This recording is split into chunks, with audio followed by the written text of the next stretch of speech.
সেজদায় পরে আল্লাহরে বলবেন, আল্লাহ এই পৃথিবীতে আমি ছাড়া তোমার গোলামের অভাব নাই, কিন্তু তুমি ছাড়া আমার দ্বিতীয় কোনো রব নাই। চোখের পানি ছেড়ে আল্লাহরে ডেকে বলেন, আল্লাহ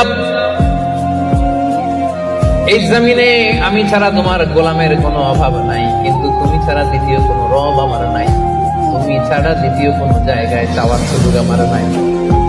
চোখের পানি ছেড়ে আল্লাহরে বলেন, আল্লাহ কোরআনে তুমি শিখিয়েছো ফরিয়াদীদেরকে কেউ যদি চায় ওই ফরিয়াদীদেরকে বারণ করা যায় না, তুমি কেমন করে এই অভাগা ফরিয়াদীকে আজকে ফিরিয়ে দিবা। চোখের পানি ছেড়ে আল্লাহর কাছে চা, সব তিনি দিয়ে দিতে পারেন। চিল্লায় বলেন ঠিক কিনা? গোটা বিশ্বের সবাই আমাদের যার যা লাগবে সব যদি আল্লাহর কাছে চাই, আল্লাহ যদি সবাইকে সবকিছু দিয়ে দেয়, আল্লাহ বলে আমার ক্ষমতার 1 ইঞ্চিও কমবে না। চিল্লায় বলেন ঠিক কিনা?